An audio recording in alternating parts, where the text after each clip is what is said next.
Welcome to Griffonomics. Glad to be back. And today we are looking at something that honestly feels a bit like looking under the hood of the entire internet. Yeah, that's a good way to put it. We're doing a deep dive into the trade desk, ticker symbol, TTD. Right. And I think for a lot of people listening, you hear ad tech and you immediately think of, I don't know, annoying pop-ups. Or the shoes that follow you around for 3 weeks after you look at them once. Exactly. But what we're looking at today is it's fundamentally different. We are essentially looking at a company that is building the operating system for the open internet. It's a massive claim. But when you dig into the source material we've got today, it really is the only conclusion that makes sense. Yeah. They're transitioning us from this old era of digital advertising into, well, an era of AI-powered media. And we have a huge stack of sources to unpack for you today. We're pulling data from their Q4 and full year 2025 earnings call transcripts. The 10K financial data, too. Right, the 10K, plus some really dense press releases on their new Ventura ecosystem and some investigative reports on Kokai, which is their new AI architecture. And our mission for this deep dive is to really break down 3 core things. First, the 2025 financial performance, which honestly was a record breaker. Absolutely. Second, we need to unpack this agentic AI revolution they're pushing. And third, the actual strategic war they are fighting against the walled gardens, Google, Meta, Amazon. Because the stakes here, they couldn't be higher for investors. I mean, they just posted record revenue, right? $2.9 billion. Yep. And yet the stock just took a 16% dive. A huge haircut. Yeah. So the question we're answering for you today is the thesis broken? Or is this just market noise creating a pretty massive buying opportunity? Right. And to answer that, we have to ignore the stock price for a minute and just look at the machine. The business model. Exactly. We have to define what this entity actually is. Well, historically, you'd call them a DSP, a demand-side platform. But that almost feels, it feels too small for what they do now. It is too small. Yeah. A DSP used to just be software for buying banner ads. Yeah. But the trade desk today is an objective, buy-side only platform. Right, and that buy-side only part is crucial. Let's use an analogy here. Think of the global ad market like a stock exchange. Like the NASDAQ. Exactly. On one side, you have the sellers, the publishers, Disney+, Spotify, the New York Times. They have ad space to sell. The inventory. Right. And on the other side, you have the buyers, the brands, Ford, Nike, Procter & Gamble. And the trade desk is the broker. But, and this is the critical distinction, they are a broker that only ever works for the buyer. Right. They are a fiduciary for the advertiser. Because think about real estate. You would never want to use an agent who is representing both you and the seller. No, because how can they get you the lowest price if they're also incentivized to get the seller the highest price? Exactly. There's a massive conflict of interest there. Mm-hmm. But the trade desk has no inventory of their own. They don't own a streaming service. They don't own a search engine. So they just want the best impression for the buyer. Yes. And the sheer scale of how they do this is terrifying. The query volume. Yeah. According to the data, the platform evaluates 20 million ad opportunities every single second. 20 million every second. Right. I just want to pause on that because it's hard to wrap your head around. 20 million queries per second? That is high-frequency trading speed. It's faster in some cases. And for every single one of those 20 million impressions, the system has a fraction of a second, less than 100 milliseconds, to ask a whole bunch of questions. Like, is this a bot? Right. Is it a bot? Yeah. What's the context? Is this article about a car crash? Because if so, don't put a BMW ad there. Good point. What is the fair market value of this user at this exact moment? What is the probability they'll actually buy something? And then, if the math checks out, they place a bid. And if they win, they serve the ad. And that's how they make their money. Their revenue model is essentially a take rate on the gross spend that flows through those pipes. Which in 2025 was a staggering $13.4 billion. $13.4 billion in gross advertiser spend, which translated to that record $2.9 billion in revenue for the trade desk itself. Up 18% year over year. Yeah, but it's really important to look at where that growth is coming from, because it's not banner ads anymore. No, banner ads are basically a rounding error at this point. The real engine here is video, specifically CTV, connected TV. The great migration from traditional cable to streaming. Hulu, Peacock, Disney+. Video now makes up roughly 50% of their entire business. Half the business. They are basically the plumbing for the streaming wars. But they also have these other massive pillars. Audio is growing fast. Spotify, podcasts. And retail media, which I find fascinating. It's basically the digital equivalent of a brand paying for premium shelf space in a grocery store. Right, but with actual data attached to it, not just guessing. Exactly, the closed-loop attribution. Did seeing this ad make you buy the detergent at Walmart? Yes or no? So that's the machine. Massive scale, massive spend, dominating CTV. But that brings us to the real conflict in this deep dive, the strategic inflection point. The walled gardens. The walled gardens. Amazon, Meta, Google. This is where the trade desk thesis really gets tested. Because for a decade, the walled gardens won. They had the logged-in user data. But they also have that fundamental conflict of interest we talked about. Right, because Amazon owns the inventory of Prime Video, Twitch, and they own the buying tool, the Amazon DSP. So they are completely incentivized to push your ad budget toward their own stuff, even if there's a better, cheaper ad slot somewhere else on the internet. Grading their own homework. Exactly. And for years, they've hid this behind really opaque reporting. But this year, the narrative shifted. In the Q4 earnings call, Jeff Green, the CEO, presented this case study that is basically a smoking gun. The appliance manufacturer test? Yes. Let's break this down for you, because if you're an investor, this is the data point that matters. A major global appliance brand. Think, LG or Whirlpool. They took their ad budget and split it right down the middle. A pure A/B test. One half went to Amazon's DSP, the other half went to the trade desk. Both with the exact same goal.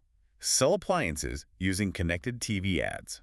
Now, on paper, Amazon should win this. Hands down. You would think so. They have the shopping data. They know who's searching for a refrigerator. But the results were unbelievable. The trade desk reached 70% more unique households than Amazon. 70%. That completely destroys the myth that walled gardens have better reach. Amazon was probably just hammering the same Prime Video viewers over and over again, whereas the trade desk was out on the open internet finding people on, ESPN or some random cooking blog. But the reach isn't even the best part. The trade desk reached those households at a 30% lower total cost. And that right there is the walled garden tax. You pay a premium to play in Amazon's sandbox. But wait, it gets worse for Amazon? Because reach and costs don't matter if nobody buys the fridge. Right. The outcome metric, the actual campaign goals, the trade desk performs 6 times better. 6 times. That's not just beating them, that is a bloodbath. It proves the whole thesis. Objective, unbiased decision-making creates a massive arbitrage opportunity against the closed ecosystems. There was a quote in our sources from a VP of strategy at a big ad agency, and he said, the walled gardens always pitch that their tech is free. Right. No fees to use the platform. Right, 0 fees. But he pointed out that the effective CPM, the actual cost per 1,000 impressions you end up paying, is way higher. It's a shell game. The tool is free, but the media costs twice as much. Right. And you have to pay extra for the data. Whereas the trade desk says, look, we charge a fee for our tech, but we will find you the media for a fraction of the cost. So your total bill is lower. And you get transparency. The agency VP said with the trade desk, they can actually see every line item. With the walled gardens, it's a black box. You just have to trust them. And advertisers are clearly done with trust us. Yeah, they want proof. And this is where the trade desk is pulling away. Because they aren't just relying on objective decisioning anymore. They've introduced a completely new variable. Kokai. Kokai, their AI moat. Now, we need to be careful here because AI is the most abused buzzword in the market right now. Everyone claims to have AI. Right. But the trade desk is using a very specific term in the tech world, agentic AI. And we need to unpack what that actually means in this context, because it's not a chatbot. It's not generative AI making pictures. Right. Most of what we've called programmatic advertising for the last 10 years was just basic decision trees. Rules-based. If X happens, do Y bid $5 on sports websites between 6 p.m. and 9 p.m.? Very rigid. But agentic AI implies agency. It has a goal. Exactly. You tell Kokai, here is my budget, go get me the most hotel bookings possible for under $20 each. And it figures out the path.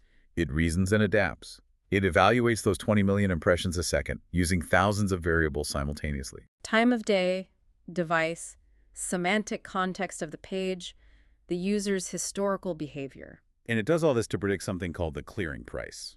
Right, the clearing price is huge. Explain how that saves the buyer money. Okay, so say an ad impression is worth $10 to you. In the old system, you might just bid $10 to ensure you win it. But if the next highest bidder is only bidding $2, you just overpaid by almost $8. Exactly. Kokai is incredibly good at predicting what that next highest bid will be. So he bids $2.01. You win the ad, and you save $8. Multiply that by billions of transactions, and the savings are astronomical. Let's look at the real-world applications from the reports, the IKEA case study. Yeah, this one was fascinating. Because usually, big brands operate in silos. They have a search team, a social media team, a TV team. None of them talk to each other. Right. But Kokai takes an omni-channel view. It looks at the entire user journey. So it might realize, hey, if we show this person a connected TV ad on Monday and then a Spotify audio ad on Tuesday, they are highly likely to click a display ad on Wednesday and buy the furniture. Exactly. It maps the optimal sequence. Yeah. And by using Kokai to do this, IKEA reduced its cost per acquisition by 17%. It's 17% cheaper to acquire a customer. For a retailer that massive, that is huge to the bottom line. And then there was the Best Western example. Oh, right. The live sports campaign. Live sports are notoriously difficult for ad buyers. The viewership spikes are totally unpredictable. Right. A game goes to overtime. Suddenly there's a massive influx of viewers. Yeah. If you're using rigid rules-based buying, you either miss the spike entirely or you panic and overpay. But Kokai treated the live event as a dynamic environment. It adapted its bidding strategy in real time as the inventory fluctuated. And the result there? They saw double the booking rate compared to previous campaigns. Double. And an 89% improvement in incremental reach. Incremental reach is the magic phrase. Yep. Because it means you aren't just serving ads to people who are already going to book a Best Western anyway. You are actually finding net new customers. But there's another piece to this Kokai puzzle. And it solves one of the biggest friction points in ad tech, the data tag. Right. They launched a feature called Audience Unlimited. Because historically, if an advertiser wanted to use third-party data, say credit card data, to target luxury travelers, they had to pay a surcharge. A CPM fee, like an extra $2 per thousand impressions just to use the data. Which naturally discourages advertisers from using it. It's like a pizza place charging you $3 for every single topping. Right. Eventually, you just order a plain cheese pizza because it's cheaper. Even though the plain cheese pizza is a worse experience, or in this case, a worse ad. Exactly. The Trade Desk realized that this data tax meant advertisers were using less data, which meant campaigns performed worse, which meant they spent less money overall. So Audience Unlimited basically removes the a la carte pricing. It uses AI for price discovery. It offers a flat cost structure so advertisers can just layer on as much retail and purchase behavior data as they want without worrying about getting nickel and dimed. And the result is the AI gets fed better data, the ads perform better, the ROI goes up, and the client spends more money next quarter. It's a brilliant flywheel. It is. So we've got the objective business model and we've got the AI weapon. But now we need to talk about the battlefield, the living room. Because 50% of their business is video, connected TV. But the CTD market right now is an absolute mess. It's so fragmented. You have Roku, Amazon Fire, Apple TV, Google TV, Samsung, LG. And every single one of those operating systems wants to be a gatekeeper. They all have their own agendas. They want to force you to use their ad tech to buy space on their home screens. Which brings us to the most aggressive strategic move the Trade Desk has made recently. The Ventura ecosystem. This shocked some people. They are essentially getting into the operating system game. But they're not building a physical TV, right? No, they're building the software layer. Because they realized if they stay purely on the demand side, they're vulnerable. Right. If Roku wakes up tomorrow and decides to block the Trade Desk or charge them a massive toll, TTD is helpless. So they are building a coalition, a neutral OS for streaming TVs. And the initial partners are big. They launched with a company called V, which used to be Vito. Right, which people in the U.S. might not know, but globally they are massive. They power about 50 million devices worldwide, mostly Hisense and Toshiba TVs. And TTD also partnered with Nexon, a big ad tech platform. But what is the pitch to the TV manufacturer? Why would Hisense use Ventura instead of just building their own software? Because the margins on TV hardware are brutal. It's a race to the bottom. They make almost zero profit selling the actual glass and plastic. The profit is entirely in monetizing the home screen, selling the ads. Right. The TV is just a loss leader to get a billboard into your living room. And building and maintaining a good OS is incredibly expensive. So TTD comes in and says, we will give you a state-of-the-art OS. And even better, We will connect you directly to our $13 billion of ad demand. without taking the massive 30% cut that Roku or Amazon takes. They are essentially cleaning up the supply chain, That's the goal, using their tools like OpenPath and OpenAds. which allows them to plug directly into the publisher, whether that's a tvOS or a publisher like Hearst or The Guardian. They bypass the messy middle layer, the supply-side platforms, the SSPs. And if you cut out the middleman, more money goes to the content creator and the advertiser pays less. It's about creating a transparent, neutral marketplace, a Switzerland for TV operating systems. It's an incredibly ambitious strategy, but we have to look at the scoreboard. All of this innovation, Kokai, Ventura, it requires massive capital. Is it translated to the bottom line? Let's look at the financial realities. The FY 2025 review. We mentioned the $2.9 billion full-year revenue, but let's zoom in on Q4 because that's what moved the stock. Q4 revenue was $847 million, up 13% year over year. And 14% growth for a tech stock trading at this multiple. That's what spooked the market. People called it soft. But you have to factor in the political nuance, Right. 2024 was a U.S. presidential election year. which is a massive artificial injection of capital into the ad market. Hundreds of millions of dollars. And 2025 didn't have that. Exactly. So the year-over-year comparison is skewed. If you strip out the political spend from 2024 and just look at the core business, the growth rate was actually 19%. 19% growth at a $3 billion scale is a totally different story. And the profitability is just absurd. Adjusted EBITDA was $1.2 billion. A 41% margin. Elite software economics. For every dollar that comes in the door, they are keeping 41 cents in operating profit. And free cash flow was $783 million. Cash printing machine. And the balance sheet. Zero debt. $1.3 billion in cash and short-term liquidity. In a macro environment where interest rates are a huge risk factor for a lot of companies, having zero debt is an incredible defensive moat. It is.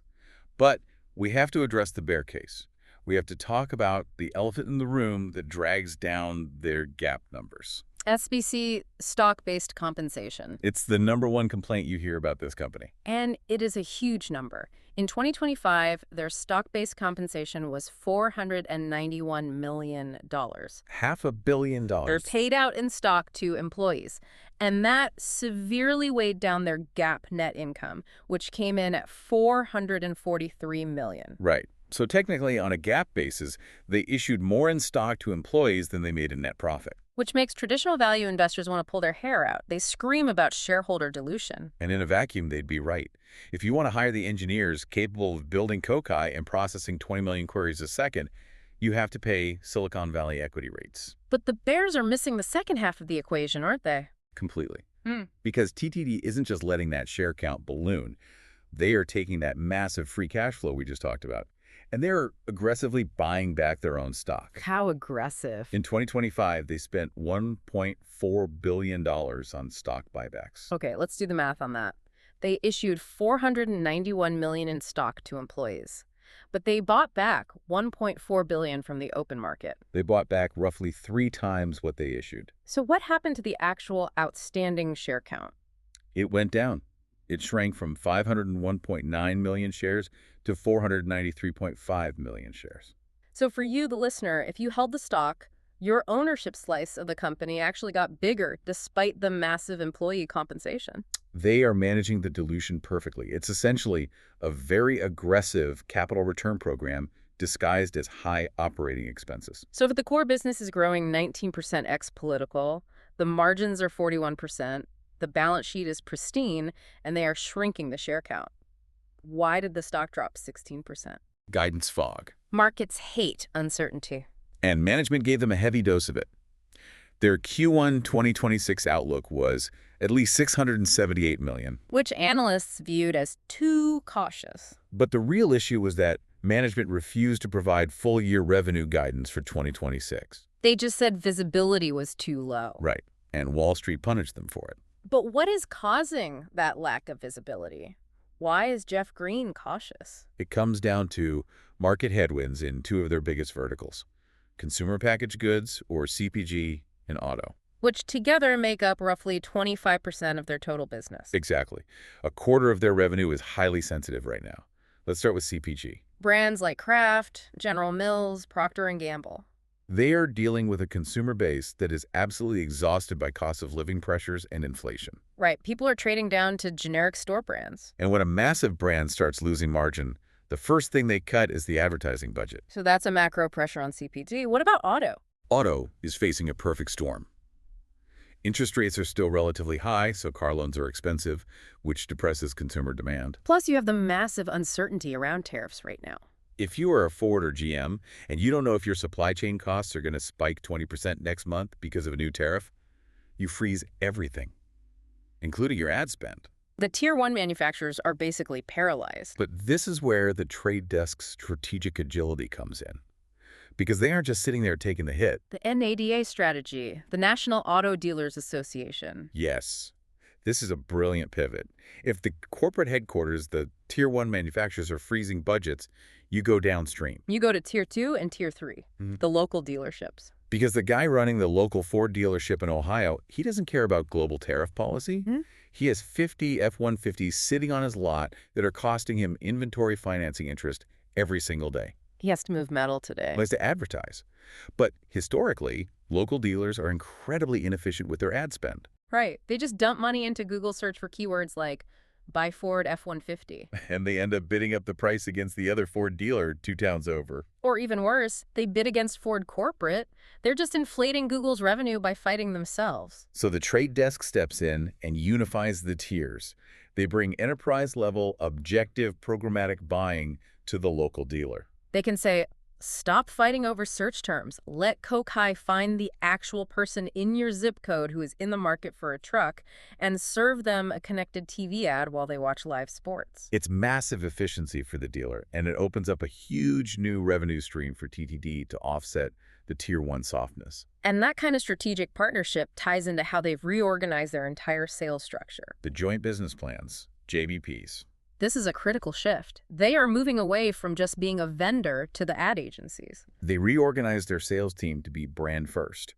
They want to be in the boardroom directly with the chief marketing officer of these Fortune 500 companies. And the data shows it's working. JBPs now account for over 50% of their total business. More than half. And the pipeline for these long-term contracts more than doubled in 2025. Because a joint business plan isn't a month-to-month insertion order. It's a multi-year strategic commitment. It creates incredible stickiness. It locks the brand into the ecosystem. So when we pull all this together to give our final verdict for you, the listener, the verdict is that this is a high-conviction compounder. If you look at the analyst ratings, it's universally a fundamental BUY. The only hesitation is valuation. It's a hold for the highly valuation-sensitive folks. Right, because it always trades at a premium multiple. But this 16% pullback, it effectively offers a discount on their long-term road to $10 billion in revenue. Because the moat is just too deep. We talked about stickiness. They have maintained a 95% plus customer retention rate for 12 consecutive years. 12 years. Once a brand fully integrates with the trade desk, they do not leave. And the performance data proves why. The walled garden arbitrage is real. Objective data outperforms grading your own homework. It does. But there is a bigger, more provocative thought to close on here. Building on what we discussed about agentic AI, Kokai. Right, the transition from automated to autonomous. Let's explore that. Because right now, programmatic advertising is just automated buying. Humans still set the ultimate parameters. But as Kokai gets smarter, as agentic AI takes over more and more of the actual reasoning and decision-making, we enter the autonomous era. Like a self-driving car, but for $1 billion ad budget? Exactly. And an AI does not care about relationships. It doesn't care about the prestige of buying a Super Bowl ad or the convenience of just dumping money into the Amazon DSP. It only cares about the math. It only cares about the math. So what happens to the walled gardens when the AI simply refuses to buy their inventory? Wow. What happens to Meta or Google when Kokai analyzes the clearing price and decides that the walled garden tax is mathematically inefficient and it just reroutes all the brand's money to the open internet? The algorithms basically go on strike against the monopolies. The AI creates a perfectly efficient market. And in a perfectly efficient market, the high-fee, closed ecosystems get starved of capital. It's a fascinating scenario, the idea that we won't need government regulators to break down the walled gardens, because the AI will just quietly defund them based purely on performance metrics. It's the ultimate victory of objective math over closed-door marketing. And the trade desk owns the math. They own the math. Well, we have covered an immense amount of ground today, from the 20 million queries per second to the Ventura OS launch to the nuances of their stock buyback program. It's a complex machine, but a beautiful one if you look closely. So for those of you looking at your portfolios today, seeing that recent drop, keep the fundamentals in mind. This is a company defining the future of the internet's economy. Risk defined. Portfolio protected.